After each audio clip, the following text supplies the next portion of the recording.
Hello days Vivo பார்த்தோம் அப்படின்னா உங்களோட T சீரிஸ் அடுத்த ஒரு ஸ்மார்ட் ஃபோன் T3 அல்ட்ராவை கன்ஃபார்ம் பண்ணிட்டாங்க. ஆல்ரெடி T3 ப்ரோ வந்து ரீசெண்டாக தான் லான்ச் ஆச்சு. இப்போ அதை தொடர்ந்து T3 அல்ட்ரான ஒரு ஸ்மார்ட் ஃபோனை லான்ச் பண்ணுறாங்க. ஃபர்ஸ்ட் இது ரூமராக தான் இருக்கும். தென் இல்லை இந்தியாவுக்கு வராது அப்படின்னு எக்ஸ்பெக்ட் பண்ணேன். பட் இந்தியாவில் லான்ச் பண்ணுறாங்க. செப்டம்பர் 12 ஸ்மார்ட் ஃபோன் லான்ச் ஆகுது. ஃப்ளிப்கார்ட் வந்து எக்ஸ்க்ளூசிவாக லான்ச் பண்ணுறாங்க. ஸ்பெக்கெல்லாம் பார்த்தா உண்மையாகவே அல்ட்ரா மாதிரி தான் இருந்தது. நிறைய விஷயங்கள் நல்லா இருந்தது. இந்த ஃபோனில் என்ன மாதிரியான ஸ்பெக் கொடுத்துருக்காங்க இவ்வளோ ஹைப் கொடுக்கறதுக்கு? அது போக இந்த ஸ்மார்ட் ஃபோனில் இருக்கக்கூடிய ஸ்பெக்கு என்ன ப்ரைஸ்க்கு மெயினாக லான்ச் பண்ணுறாங்க அப்படிங்கிறதெல்லாம் சேர்த்து தான் இந்த ஒரு வீடியோ. விவோட T3 அல்ட்ரா ஸ்மார்ட் ஃபோன் பொறுத்த வரைக்கும் லுக் அப்படின்னு எடுத்துக்கிட்டோம்னா ஆல்ரெடி வந்த T சீரிஸோட ஒட்டி எதுவுமே இல்லை.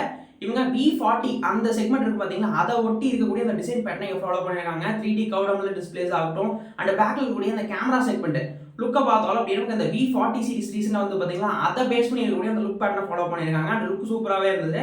பேக்கில் பார்த்தோம் அப்படின்னா நமக்கு பில்ட் குவாலிட்டி ஆகட்டும் ரொம்ப ஸ்லிம்மஸ்டான ஒரு ஸ்மார்ட் ஃபோன் ஆகட்டும் 3D curved AMOLED டிஸ்பிளேஸோட IP68 rating இருக்க மாதிரியான ஸ்மார்ட் ஃபோனாக கன்ஃபார்ம் பண்ணி எடுத்துட்டு வராங்க.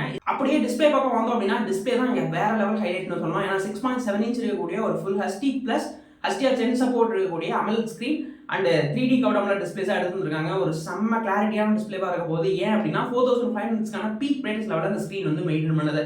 120 ஹெர்ட்ஸ்க்கான ரெஃப்ரெஷ் ரேட் இருக்கு. அது போக HDR10 சப்போர்ட் பண்ணக்கூடிய ஸ்க்ரீனாகவும் எடுத்துட்டு வராங்க. மோஸ்ட் ஒரு சாட்டிஸ்ஃபைடு ஸ்க்ரீன் செக்மெண்ட்டாக வந்து விவோட இந்த T3 அல்ட்ரா ஸ்மார்ட் ஃபோன் இருக்க போது அப்படிங்கிறதா வந்து செம்ம ஹைலைட்டான மேட்டராக இருந்தது. ஓவராலாக வந்து அவங்களோட அஃபிஷியல் பேஜ்லேயே ஃப்ளிப்கார்ட்டில் எக்ஸ்க்ளூசிவ் ஒரு பேஜ் லான்ச் பண்ணியிருக்காங்க. அதுலேயே ஸ்பெக் எல்லாமே கன்ஃபார்ம் பண்ணிட்டாங்க.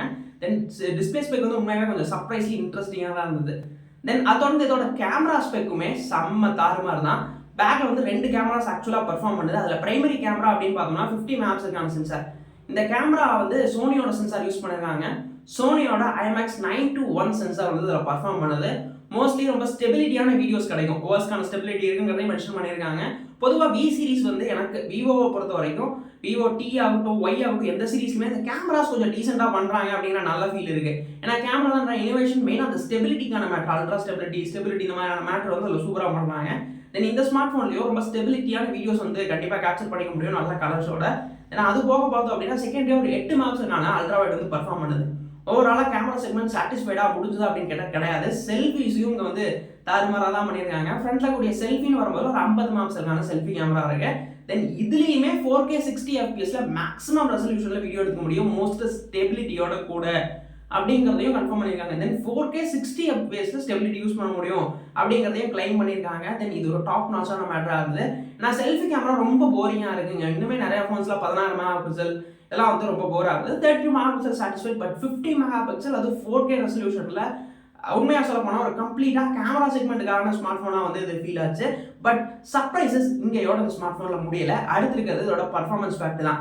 ஏன்னா இந்த ஸ்மார்ட் ஃபோனில் ப்ராசஸர் அப்படின்னு வரும்போது இங்கே இருக்கிறது பார்த்தோம்னா நமக்கு டிமென்சிட்டி எதாவது எடுத்துன்னு இருக்காங்க. பட் டிமென்சிட்டியோட 9200+ சிப்பை வந்து இதில் யூஸ் பண்ணியிருக்காங்க. ஆக்சுவலாக ஃப்ளாக்ஷிப் சிப்பு தான் எதுவுமே. தென் அந்த சிப்பை இங்கே பர்ஃபார்ம் பண்ணது அட்லூ ஸ்கோரை மென்ஷன் பண்ணியிருந்தாங்க. நமக்கு 1600K+க்கான பர்ஃபார்மன்ஸ் இருக்கும் அட்லூ ஸ்கோரில் அப்படிங்கிறத கன்ஃபார்ம் பண்ணுறாங்க. தென் இதை கம்பேரும் பண்ணி போட்டிருக்காங்க. ஸ்னாப்ட்ராகன் 8 Gen 2 விட பெட்டரான பர்ஃபார்மன்ஸ் கிடைக்கும் அப்படிங்கிறது. தென் பொதுவாக இந்த T சீரிஸுங்கிறது ஒரு மிட் லெவலில் பேஸ் பண்ணி வரக்கூடிய ஸ்மார்ட் ஃபோன். ஆக்சுவலாக அது போக பார்த்தோம் அப்படின்னா அதில் 12GB RAM 256GB storage variant வந்து இருக்குது அப்படிங்கிறத கன்ஃபார்ம் பண்ணிட்டாங்க. பட் ஆக்சுவலாக உங்களுக்கு எக்ஸ்பேண்டபிள் 24GBன்னு கிளைம் பண்ணுறாங்க. ஒன்றும் இல்லை, அந்த எக்ஸ்பேண்டபிள் மெமரி தான் 12GB ப்ளஸ் மெமரியிலேருந்து எக்ஸஸ் பண்ணி ஒரு 12GB 24GB ரேம் இருக்கும் அப்படிங்கிறத சொல்கிறாங்க. அதை விட்டுருவோம். மேக்ஸிமம் ரேம் பார்த்தோம்னா 12GB 256GB வேரியன்ட் வந்து கன்ஃபார்மாக இருக்குது அப்படிங்கிறத தெரிஞ்சிருச்சு.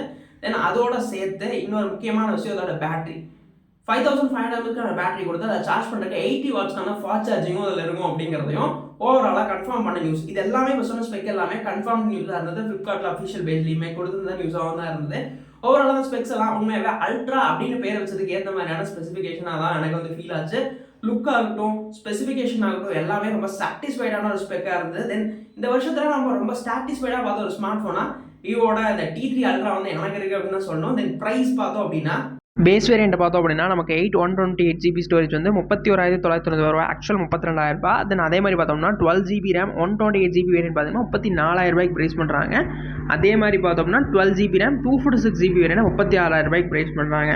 பட் உங்களுக்கு ஆக்சுவல் ஆஃபர் ப்ரைஸ் இதில் ஒரு 3,000 ரூபாய் டிஸ்கவுண்ட்ஸ் கிடைக்கும். கால்ஸ் ஆஃபர்ஸை யூஸ் பண்ணும்போதுலையும் சில ஆஃபர்ஸை யூஸ் பண்ணும்போது உங்களுக்கு வந்து ஆக்சுவலாக அந்த ஆஃபர் கிடைக்குது. பட் ஆக்சுவல் ப்ரைஸ் இதுதான், நான் ஆக்சுவல் ப்ரைஸ் தான் மென்ஷன் பண்ணுறேன். அது போக இந்த HDFC கார்டு யூஸ் பண்ணுறீங்க, ஆக்சிஸ் கிரெடிட் கார்டெலாம் யூஸ் பண்ணுறீங்கன்னா ஒரு 3000 ரூபா வரைக்கும் டிஸ்கவுண்ட்ஸ் எடுத்துக்க முடியும். இஎம்ஐ ஆப்ஷன்னா 0% 6 மாதத்துக்கெல்லாம் எடுத்துக்க முடியும்னு சொல்லி ஆஃபர்ஸ் வந்து கொடுத்துருக்காங்க. ஓவராலாக அந்த விஷயங்கள்லாம் இருந்தது. தென் நம்ம வீடியோ பற்றி என்ன நினைக்கிறீங்க, அந்த ஃபோனை பற்றி என்ன நினைக்கிறீங்க அப்படிங்கிறதெல்லாம் மறக்காமல் வந்து கமெண்ட்ஸில் சொல்லிட்டு போங்க. தேங்க்யூ ஃபார் வாட்சிங்.